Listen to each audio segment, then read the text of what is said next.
আসসালামু আলাইকুম, কেমন আছেন সবাই? আশা করি সবাই ভালো আছেন, সুস্থ আছেন। আজকে কথা বলবো সেনজেনের ডেনমার্ক নিয়ে। আপনারা সেনজেনের ভিসা আবেদন করার ক্ষেত্রে বিভিন্ন হ্যাসেলের সম্মুখীন হন, বিশেষ করে ডেট নিয়ে।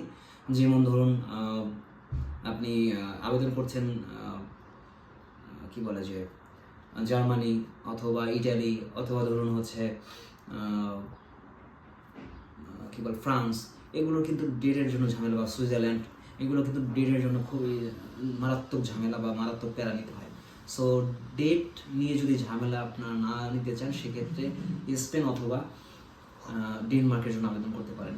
স্পেনের ক্ষেত্রে আপনাকে সবগুলো বিষয়ে নটারি করতে হয়। সো স্পেনের বিষয়ে আমি আলোচনা করেছি, এখন আজকে ডেনমার্ক নিয়ে আলোচনা করব।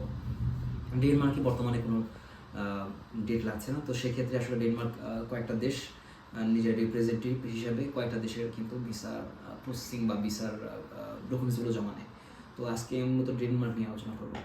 ডেনমার্কের ভিসা আবেদন করার ক্ষেত্রে আসলে কী কী ডকুমেন্টসগুলো আপনাদেরকে অ্যাম্বাসিতে দিতে হবে, কার আবেদন করলে ভিসা হতে পারে, মোটামুটি সকল বিষয় নিয়ে আলোচনা করব এই ভিডিওতে তুলে ধরার জন্য। তো আজকে ডেনমার্কের বিষয় নিয়ে যারা আগ্রহী বা সেনজেনের বিষয় নিয়ে যারা আগ্রহী, তারা এই ভিডিওটি দেখতে পারেন। আশা করি আপনাদের সকল কোশ্চেনের তথ্য এখানে থাকবে, এবং যদি কোনো তথ্য আপনাদের জানা থাকে সেক্ষেত্রে অবশ্যই আপনারা কমেন্টস করবেন। তো প্রথমে আলোচনা করি ডেনমার্কের ট্যুরিস্ট ভিসার ক্ষেত্রে কী কী ডকুমেন্টসগুলো আপনাদেরকে অ্যাম্বাসিতে জমা দিতে হবে।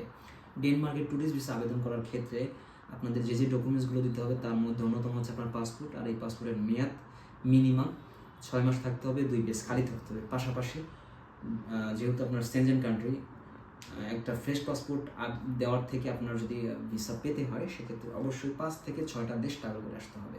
সেক্ষেত্রে আপনি একজন টুরিস্ট হিসাবে একটা ভালো পারফর্ম করতে পারবেন, ভিসা পাওয়ার যোগ্যতা আপনার বৃদ্ধি পাবে। এরপরে আপনার ছবি 3.5x5 4.5 একটা ছবি।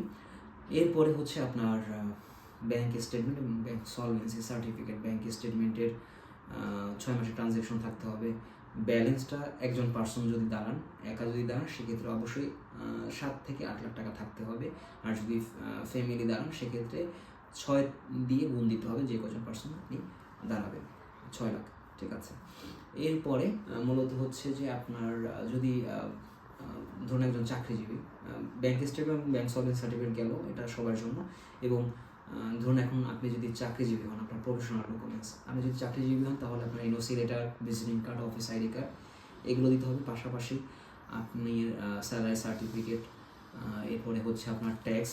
যাদের স্যালারিটা অন্তত 60,000 টাকা আছে, তাদের ক্ষেত্রে ভিসা হওয়ার সম্ভাবনা থাকবে, এবং ট্যাক্সটা অবশ্যই 5,400 প্লাস থাকতে পারে, 5,004 টাকা বা এরকম কিছু।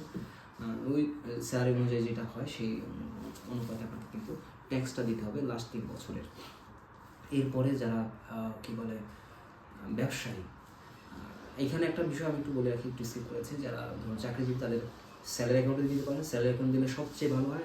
আর সেভিংস অ্যাকাউন্টে দিতে পারেন, দুইটাও দিতে পারেন অথবা একটাও দিতে পারেন। তবে আমি সাজেশন করব, যদি আপনার স্যালারি অ্যাকাউন্টটায় থাকে তাহলে আরও ভালো হয়। আর এখন আসে ব্যবসায়ীদের ক্ষেত্রে হচ্ছে আপনাদের কারেন্ট অ্যাকাউন্ট এবং সেভিংস অ্যাকাউন্ট দুটোই থাকতে হবে, এবং ব্যাংক স্টেটমেন্ট, কারেন্ট অ্যাকাউন্ট এবং সেভিংস অ্যাকাউন্ট। কারেন্ট অ্যাকাউন্টের ক্ষেত্রে হচ্ছে যে আপনার ব্যবসায়ী লেনদেনটা যতটুকু প্রতিদিন হচ্ছে, আপনার ব্যবসা কিন্তু লেনদেনের উপর ডিপেন্ড করে আপনার ব্যবসা কীভাবে চলমান আছে বা কতটুকু ভালো পজিশনে আছে। যত লেনদেন হবে আপনার ব্যবসাটা ততটা ভালো চলছে, সেটা কিন্তু একটা প্রমাণ করে। এরপরে এটার সাথে কিন্তু সলভেন্সি সার্টিফিকেট দিতে হবে। কিন্তু ব্যবসার টাকাটা কিন্তু আপনার ভ্রমণের টাকা না, সেটা আসলে আপনার ব্যবসার কাজে, বিভিন্ন কাজে লাগাতে পারেন, কিন্তু ভ্রমণের ক্ষেত্রে কিন্তু ওই টাকাটা নিয়ে আসতে পারেন না। সো আপনার একটা সেভিংস পাশাপাশি রাখতে হবে। সেভিংসে মূলত ভ্রমণের জন্য সেভিংস করছেন, এরকম একটা টাকা আপনার প্রতি মাসে জমা হতে পারে, অথবা রয়ে গেছে এরকম একটা টাকা, মানে হুট করে যে টাকাটা নিয়ে আসবেন সেই টাকাটা যেন না হয়, এটা আসলে বুস্টিং অ্যাকাউন্ট হয়ে যায়। সো আপনাকে টাকাটা জমিয়ে একটা ট্রাভেলের জন্য সেভিংস করছেন, ট্রাভেল সেভিংস আমি এটাকে বললাম। তো এরকম একটা অ্যামাউন্ট, মানে 6 লাখ টাকা যদি ফ্যামিলির সাথে দেন, আর যদি একা দেন তাহলে 8 লাখ টাকা যেন থাকে, এরকম একটা অ্যামাউন্ট যেন আপনার ওইখানে থাকে। সেক্ষেত্রে আপনার ভিসা হওয়ার সম্ভাবনা থাকবে। এরপরে হচ্ছে আপনার প্রফেশনাল ডকুমেন্টস মধ্যে ব্যাংক স্টেটমেন্ট, প্রফেশনাল ডকুমেন্টসের মধ্যে হচ্ছে আপনার ট্রেড লাইসেন্স। এই ট্রেড লাইসেন্সটা বাংলায় থাকলে ইংলিশে ট্রান্সলেট করে নটারি করে দিতে হবে। পাশাপাশি আপনার অ্যাসোসিয়েশনের যদি সদস্য হন, সেক্ষেত্রে সেটার সার্টিফিকেট, মেম্বারশিপের সার্টিফিকেট দিতে হবে। এছাড়া আপনার আপনার যদি ট্যাক্সের পরিমাণটা লাস্ট 3 বছরের ট্যাক্সের মিনিমাম পরিমাণটা হচ্ছে ধরুন 20,000 টাকা বা 15,000 টাকা, 15,000 টাকার নিচে হলে আসলে ভিসা পাওয়ার পাওয়ার সম্ভাবনা একটু কম থাকে, কারণ হচ্ছে আপনি আসলে এস্টাবলিশ বাংলাদেশে সেটা কিন্তু প্রমাণ করতে পারবেন না। সো আপনার ট্যাক্সটার পরিমাণটা কিন্তু 15,000 টাকার উপর থাকতে হবে বা 15,000 থাকতেই হবে, ঠিক আছে। এবং অবশ্যই স্বচ্ছ তরিকাতে থাকতে হবে, ঠিক আছে। সো লাস্ট 3 বছর আপনার ট্যাক্স থাকতে হবে। এরপরে ধরুন আপনি যদি ফ্যামিলির সাথে যান তাহলে আপনার ম্যারেজ সার্টিফিকেট লাগবে, এটা বাংলা হলে এটা ইংলিশে ট্রান্সফার করে ট্রাই করতে হবে। এরপরে হচ্ছে যদি আপনার বাচ্চাদের সাথে থাকেন সেক্ষেত্রে তাদের student ID card, birth certificate, আপনাদের এনআইডি কার্ডের যদি বাংলা থাকে সেটা ইংলিশে ট্রান্সফার করে এনআইডি কার্ড দিতে হবে।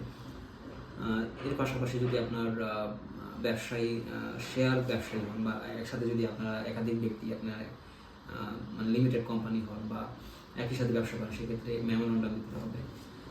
এছাড়া যদি অন্য কোনো ডকুমেন্টস, বিশেষ করে আপনার যদি অ্যাসেট থাকে, বাড়ি অথবা আপনার ফ্ল্যাট অথবা গাড়ি ইত্যাদি বা এফডিআর এগুলো থাকে, সেগুলো অ্যাসেট ভ্যালুয়েশন করে সেটার একটা কী বলে যে অ্যাসেট ভ্যালুয়েশন পাশাপাশি তার প্রমাণ ফটোকপিগুলো আপনাকে দিতে হবে A4 সাইজ করে। তো ইত্যাদি এগুলো দেওয়ার পরে আপনার আসলে একটা ট্রাভেল হেলথ ইন্স্যুরেন্স করতে হবে, যে যার বয়স যেরকম সেটার উপর ডিপেন্ড করে সেনজেন ভিসার যে অথরাইজ যে ইন্স্যুরেন্স কোম্পানিগুলো আছে সেটার থ্রুতে আপনাকে যেই কদিনের জন্য 14 দিন 21 দিন যেই কদিনের জন্য আপনি একটা ট্রাভেল ইন্স্যুরেন্স নিতে হবে, মিনিমাম 14 দিন বা 21 দিন হয়, তো সেটা একটা হেলথ ইন্স্যুরেন্স ট্রাভেল ইন্স্যুরেন্স আপনি নেবেন ভ্রমণের জন্য।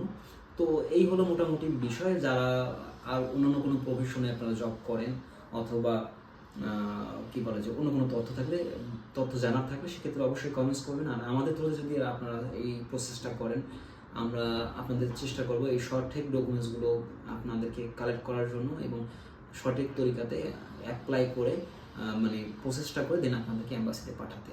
তো যারা আমাদের থ্রুতে ভিসার আবেদন করবেন তারা চাইলে আমাদের অফিসে যোগাযোগ করতে পারেন। আমাদের অফিসের অ্যাড্রেসটা আমার ভিডিও ডিসক্রিপশন দেওয়া থাকবে এবং আমার ফোন নাম্বার দেওয়া থাকবে, আপনারা যোগাযোগ করে আমাদের সাথে কাজ করতে পারেন। তো আজকে এই পর্যন্তই, ভালো থাকুন, সুস্থ থাকুন, দেখা হচ্ছে অন্য কোনো ভিডিওতে। আল্লাহ হাফেজ।